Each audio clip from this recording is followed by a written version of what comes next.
KGF का पूरा नाम कोलार गोल्ड फील्ड्स है और फिल्म में इसके दूसरे अध्याय का नाम केजीएफ चैप्टर 2 रखा गया है। यस यानी रॉकी भाई को जिन्होंने हिंदी में आवाज दी है उनका नाम सचिन गोले हैं। आप उनकी एक झलक यहाँ देख सकते हो। ऑफर क्लोजेस सून। केजीएफ चैप्टर 2 के डायरेक्टर प्रशांत नील सर ने कोलार गोल्ड फील्ड्स में सोने की खानों को दिखाने के लिए हाईटेक टेक्नोलॉजी के साथ साथ वीएफएक्स यूज किए थे। लीड कास्ट के अलावा इस फिल्म में 800 से ज्यादा जूनियर आर्टिस्ट को लिया गया जिन्हें आप यहाँ देख रहे हो।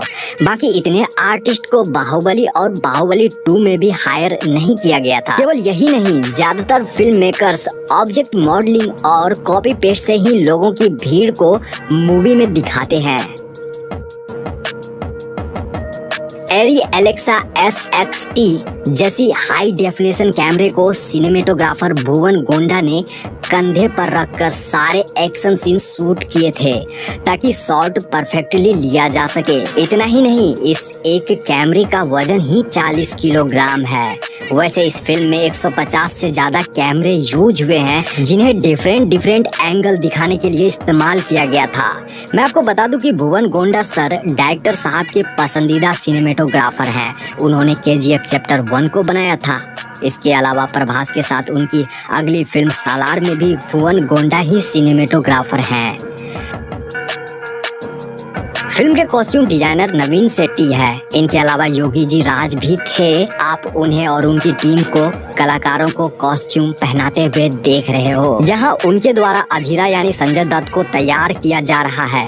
मैं आपको बता दूं कि उनके सूट का वजन यानी अधीरा के सूट का वजन ही 25 किलोग्राम था, जिसमें लेदर, कॉटन, जूट इत्यादि यूज किए गए हैं उस कपड़े को बनाने में। श्रीनिधि शेट्टी और यश का कॉस्ट्यूम डिजाइन सानिया सरधारिया ने किया है। उन्होंने लीड कास्ट को मॉडर्न और रेट्रो लुक बखूबी और पूरे परफेक्शन के साथ दिया था, तभी तो इस फिल्म के लुक से लेकर स्टाइल तक फेमस हो गए हैं।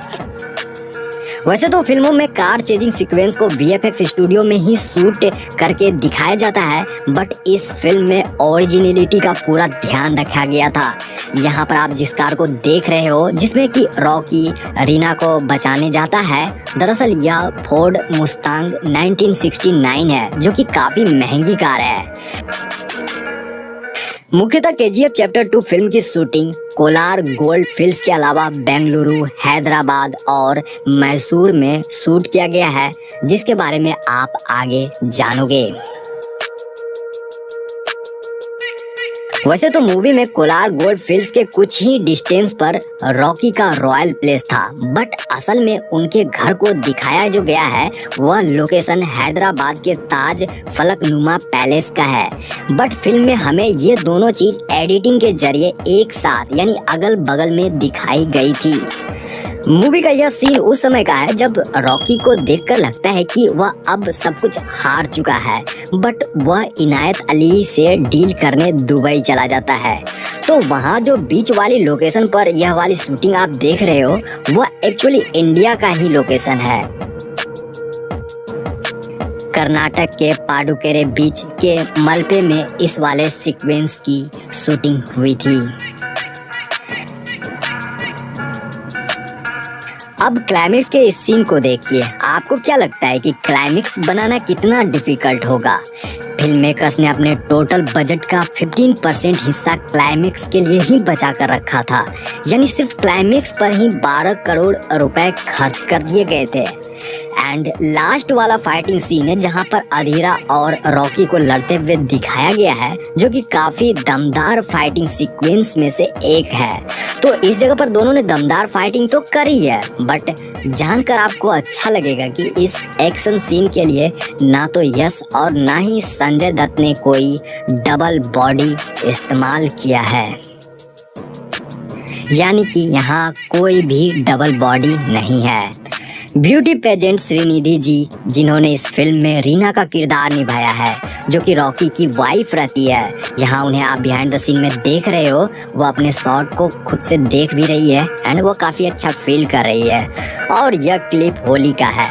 वह और उनकी टीम यानी केजीएफ टीम ने इस साल सेट पर ही होली खेला था। उन्हें गुलाल लगे हुए आप देख रहे हो।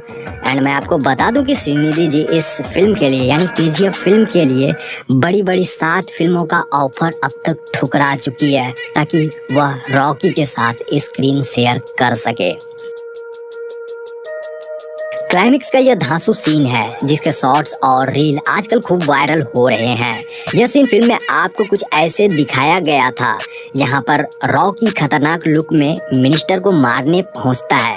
तो फिल्म में दिखाए जाने वाला यह सीन एक रियल लोकेशन का है, यानी कि इसे वीएफएक्स स्टूडियो में बनाया नहीं गया था, बल्कि यह लोकेशन मैसूर के इन्फोसिस कैंपस का है जो कि कर्नाटक में स्थित है। इस जगह पर AK-47 की ढेर लगी हुई है और यहाँ पर कुछ पुराने जमाने की जीप और एम्बेसडर कारें भी दिख जाएगी आप लोगों को। तो यह इसी शूटिंग लोकेशन का BTS है। यह इन्फोसिस कैंपस मैसूर का बाहरी एरिया है। इस जगह हैंडसम रॉकी भाई का प्राइम मिनिस्टर रमिका सेन से पहली मीटिंग होती है जिसका BTS आप यहाँ देख रहे हो।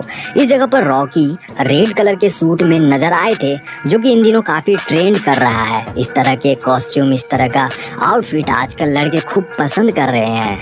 यहाँ वो काफी हैंडसम लगे हैं। तो मैं आपको बता दूं कि यह इन्फोसिस कैंपस मैसूर के अंदर का ही एरिया है। पहले बाहर वाला एरिया जो आपको मैंने अभी दिखाया एंड ये उसके अंदर का है। ये काफी प्राइम लोकेशन है। आप इस जगह को देखकर भी खुद समझ सकते हो। आप लोग यह लोकेशन देख रहे हो, असल में यह KGF यानी कोलार गोल्ड फील्ड्स का लोकेशन है। इसी जगह पर मूवी का 50% हिस्सा बना है। यह कर्नाटक के कोलार में ऐसी एक असली जगह है। यहाँ पर सच में सोने की बहुत सारे खदानें थी कभी। तो KGF चैप्टर 1 और KGF चैप्टर 2 की पूरी स्टोरी कोलार गोल्ड फील्ड्स में बनी सोने की खदानों पर आधारित है। यह लोकेशन बेंगलुरु से लगभग 100 किलोमीटर की दूरी पर स्थित है। एंड KGF चैप्टर 2 का भी सेट यही है। वैसे तो KGF की स्टोरी काल्पनिक है, लेकिन कहीं न कहीं इसे आप लोग रियल कोलार गोल्ड फील्ड से रिलेट कर पाओगे। साल 1981 की प्राइम मिनिस्टर रमिका सेन यश को इंडिया का सबसे खतरनाक क्रिमिनल बताकर उनके खिलाफ डेथ वारंट सिग्नेचर करती है।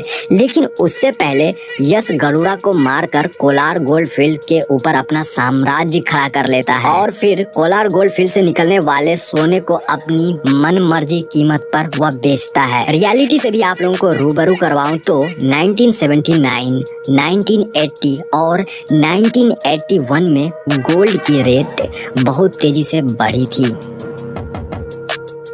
1902 में कोलार नामक इस जगह पर गोल्ड माइनिंग शुरू हुई थी। माइनिंग के लिए बड़े बड़े इक्विपमेंट्स लगाए गए थे। उस समय ब्रिटिश की हुकूमत थी जिससे कि उन्होंने भारत में गोल्ड माइनिंग के लिए एक डैम बनवाया जिसे कावेरी डैम कहा जाता है। तो इस डैम से काफी मात्रा में बिजली उत्पादन की जाती थी। मैं आपको बता दूं कि तब एशिया में कुछ ही चुनिंदा देशों में इलेक्ट्रिसिटी जैसी कोई चीज आई थी, जिसमें सबसे फेमस था जापानी पावर हाउस जो कि आसपास के देशों को बिजली प्रोवाइड करता था। कावेरी डैम से इतनी ज्यादा इलेक्ट्रिसिटी प्रोड्यूस होने लगी कि आसपास के शहरों को भी इसका फायदा मिलने लगा था। यही वह बड़ी वजह है जिससे कि बेंगलुरु देश का सबसे पहला बिजली संपन्न शहर बन गया था, जो कि फैक्ट भी है। तो जैसा कि मैंने कहा कि यह लोकेशन रियल है। KGF चैप्टर 2 के डायरेक्टर प्रशांत नील सर चाहते तो ये पूरी फिल्म VFX स्टूडियो में भी बना सकते थे, लेकिन यहाँ जो सेट तैयार किए गए थे उनके पीछे काफी मेहनत लगी है। एंड मैं आपको बता दूं कि KGF मूवी के कोलार गोल्ड फील्ड के इस सेट को बनाने में 9 महीने लगे थे और 250 लोग प्रतिदिन काम करते थे। देखिए, गोल्ड माइनिंग के लिए साइनाइड का यूज किया जाता था पहले।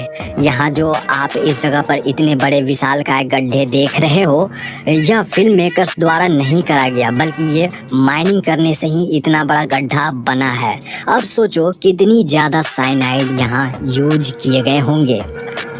यहाँ तक कि इस जगह पर साइनाइड के पहाड़ भी बन गए हैं। एंड उसकी धूल से फिल्म मेकर्स और क्रू मेंबर्स को काफी ज्यादा परेशानी का सामना करना पड़ता था। तो आप लोगों ने यहाँ जाना कि KGF चैप्टर 2 को बनाने में कितना हार्ड वर्क लगा है। KGF चैप्टर 2 मूवी को बनाने में लगे हार्ड वर्क के बारे में आप लोगों ने तो जान ही लिया। ज्यादा से ज्यादा आप लोग शेयर करो ताकि और भी लोगों को पता चल सके कि ये फिल्म कितनी मुश्किलों से बनी है। Thanks for watching. मिलते हैं एक शानदार वीडियो में। अपना ख्याल रखिए। Take care. Bye bye.